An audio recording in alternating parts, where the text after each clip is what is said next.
Ranger has been rocking out with the solo Shulk for a good while. He does have a Luigi. He told me about a Mega Man as well, but never really seen it. Haven, however, has a good chunk of characters to run around. So if the Corrin can't get the job done, he has the Wario. And if the Wario can't get it done, hell, I know he has many pockets, in, like the Kazi as well, that he could pull out at any point in time. He's Yoshi's flame. But don't let him sleep on this Corrin. Like, we're talking about these backup plans, but hey, this Corrin is still excellent in their own right.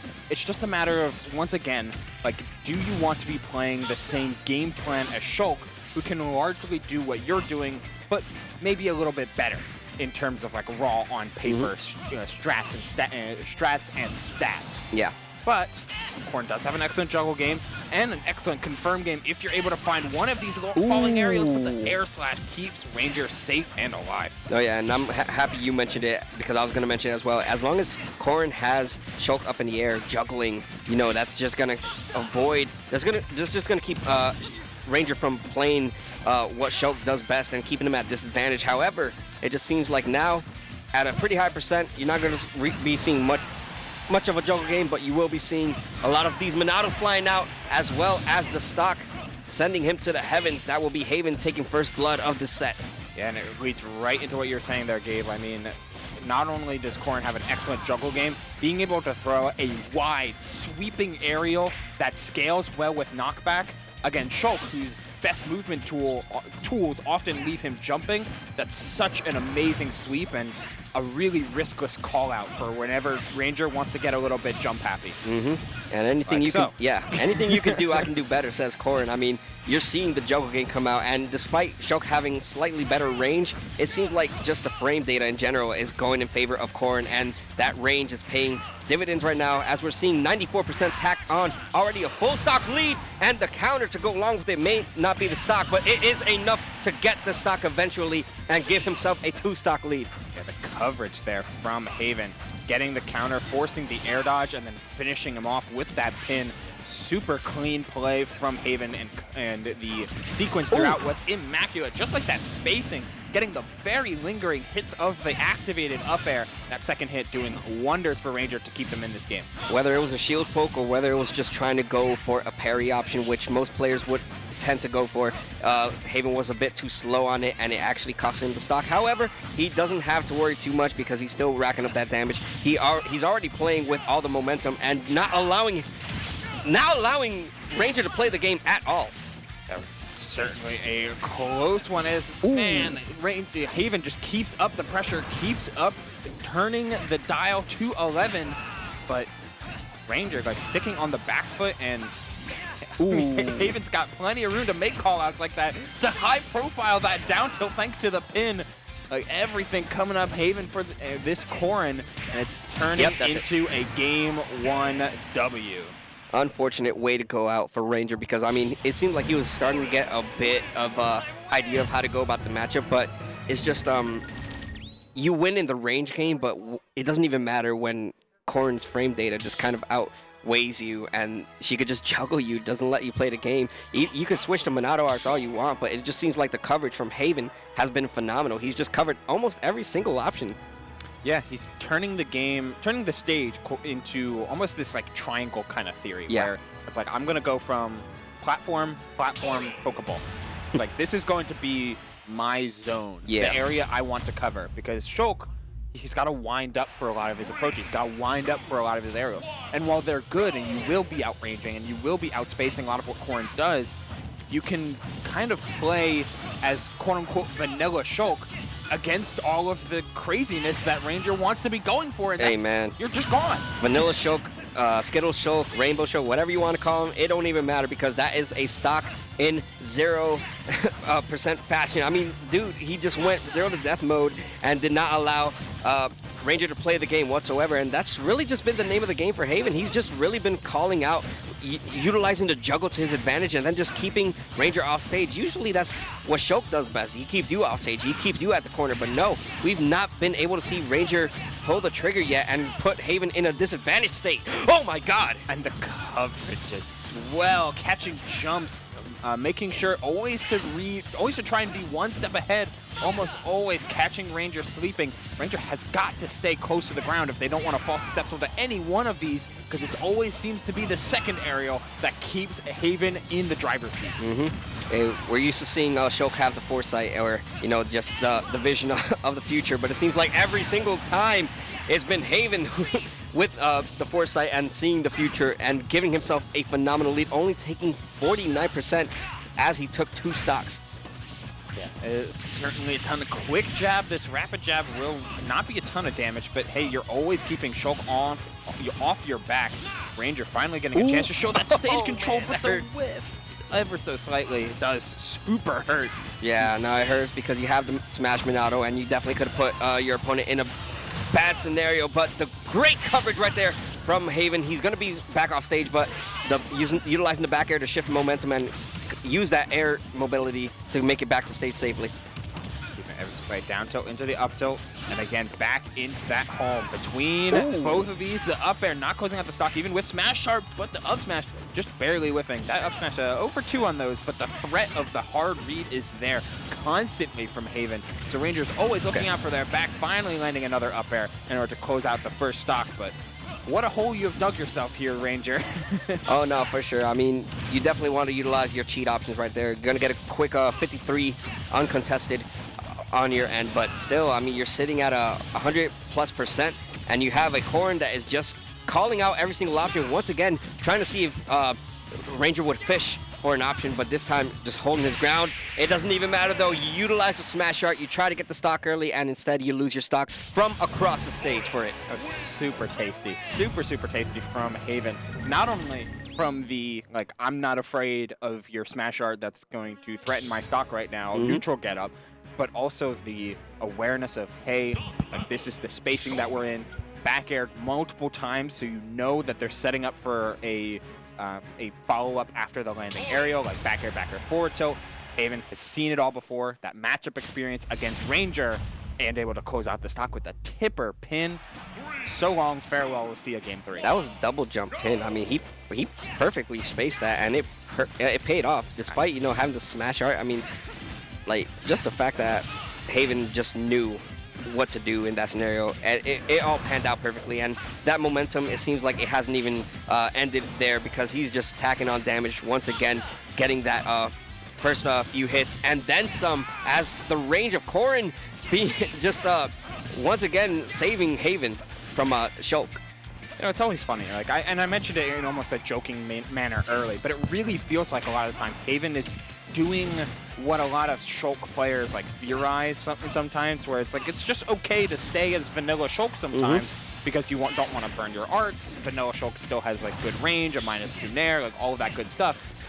And Haven's just like, okay, I'm going to take that game plan and force you to get creative. He's forcing the constant backlash and the constant change-ups on the part of Ranger, just barely able to block that full Dragon Fang. But oh man. Yeah, no, definitely getting away with murder right there is Ranger, as he evades getting his shield broken and avoids getting the stock taken from him, but nothing to get too comfortable with. You're sitting at 135%, and you're staying in the air for such a long time. I know you love to play with your aerials. I know you love to use your aerials as a spacing option, but those tools have done no favors for you in this whole set so far. Yeah, you gotta, like, if you're gonna be committing to aerials, that's where speed art or just drifting back as a whole. Oh, the grab, super cheeky there.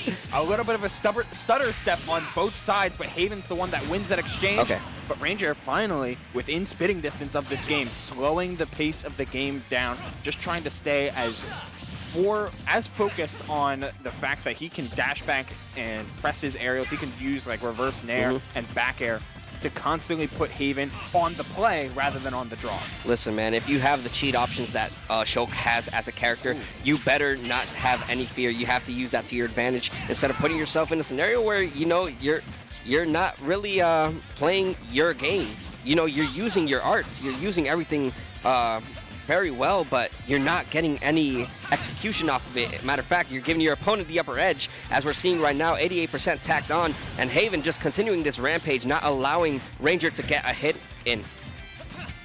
Yeah, being super stoic with some of these. Trying to call out a jump was Ranger. Had Shield Art online. Okay. Switching instantly to the speed. I like that timing there from Ranger, knowing when he can go for what, but another pin call out takes the lead as Haven shows off that sensibilities and the awareness of the positioning into a stock lead. And despite everything, you know, like he did get the pin, but it was also the fact that Ranger was already holding to the right because he was trying to avoid getting in Corrin's range. But still then, it cost him the stock. He lost it, 25% already in extra credit, and the smash art does nothing for Ranger in this first half. Yeah, doing so much damage with the Buster, threatening with the smash art, but Haven kept their cool, forcing Shulk into a position where they've got to burn through arts quickly, using a couple of the invulnerability frames to get out on top of Shield Art, to get out of that situation, and keeping the smash art threat alive, spacing it just potently enough to hit Corrin's even rather thin ledge hang. Yeah, that was the first time we actually see Ranger convert one of those this whole tournament so far, so it's really great to see that it's finally paying off. But is it a bit too late, or is the Buster art going to be enough to at least even things back out? We see the speed art finally come out, 64 to Ranger's 85. Real close neck and neck game we have in this game 3. Yeah, able to make some specific callouts, coverage all over the place. Gets the grab before the pin can come out. Finally with a percent lead.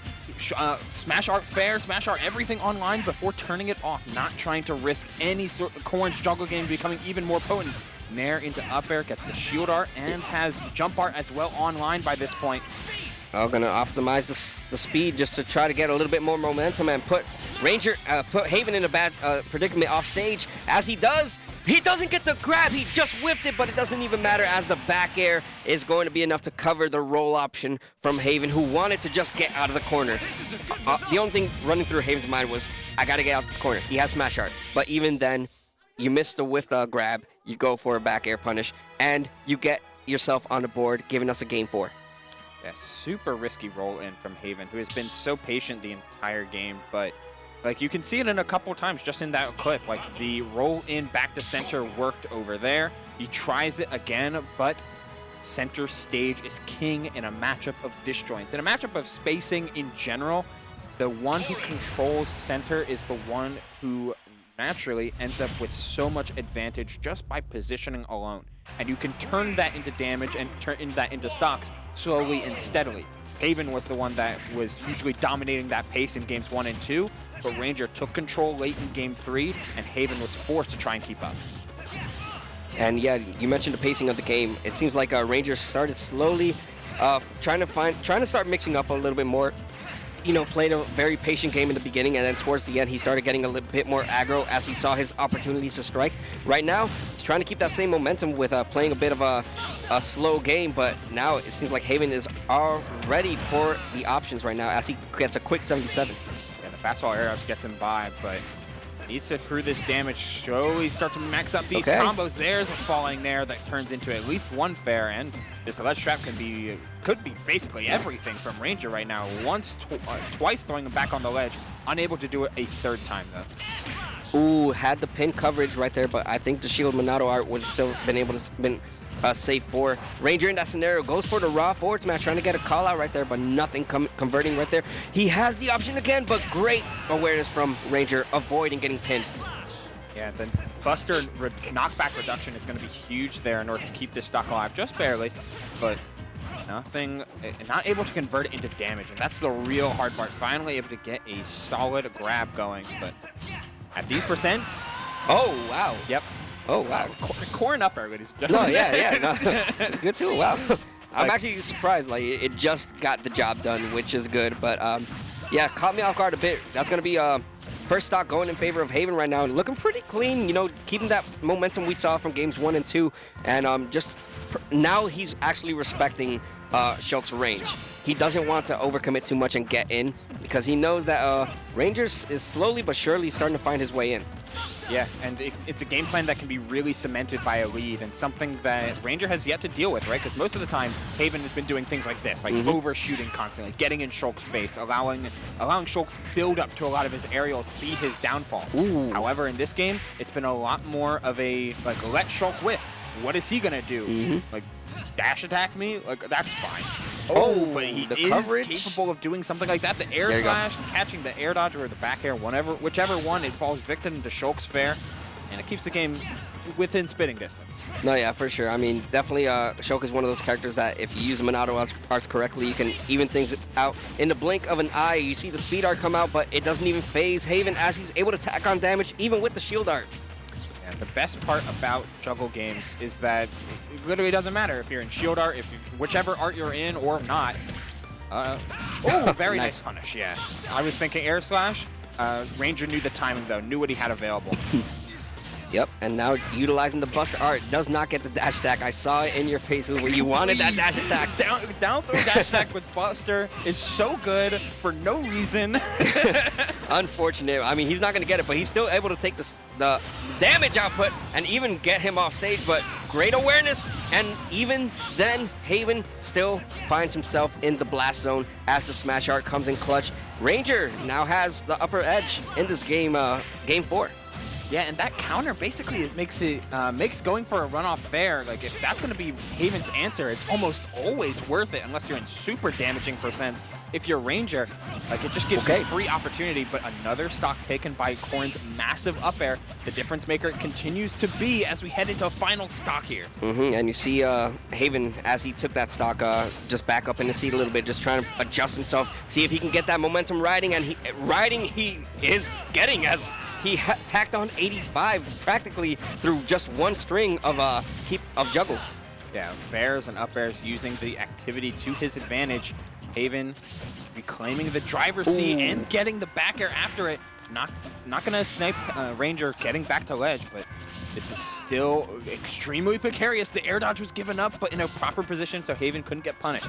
You still have the shield art. You're still going to survive a little bit longer if you're Ranger, but you also have to be very careful that you don't get pinned like that, and you probably will live it out for a bit. But how much longer? As he goes for the shield art right there, expecting Haven to go for a raw attack, but Haven waiting it out a bit, waiting for his chance to strike, goes for the up air as it's been sealing the stocks, but this time it doesn't. Oh my God, you're fishing that up air. He knows he's going to jump eventually, and he's catching the jumps, but he's not timing it correctly. That was it. That was the stock. That was the moment that Ranger had been looking for, a max rage smash art back air. But this should be an up throw, right? Yeah.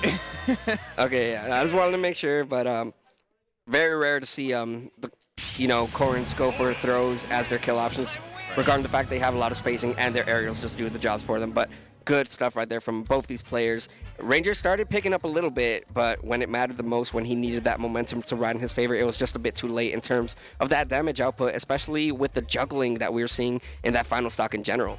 Yeah, what's so good about long sets like this, and it really gets to show it off here in a best of 5, is that Ranger was making the adjustments to Haven, to Haven's Corrin, but the fun thing about Corrin is that their game plan never really changes. Like, they have mix-ups, of course, every character does, and the natural mix-ups that come with like timing change-ups and all of that good stuff. But what you're doing at low percents, you're doing at mid percents, and you're doing at high percents, and you're doing at kill percents. Like, all of it, like, this is just what Corrin does, period. So over long sets, Ranger's just going to naturally accrue a lot more information than Haven can potentially have mix-ups for, leading to closer and closer games, even taking one for Ranger, but Haven just put themselves at too much of a lead, playing super solid throughout the day entirely, and this set was no exception, taking it 3-2.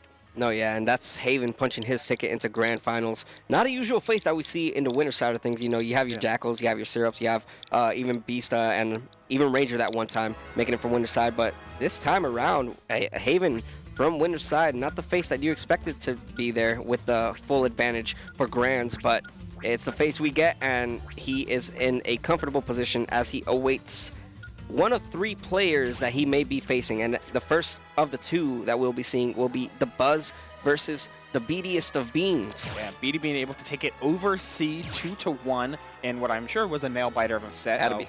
Like, that's definitely sounds like a good one to be sure, as Brad makes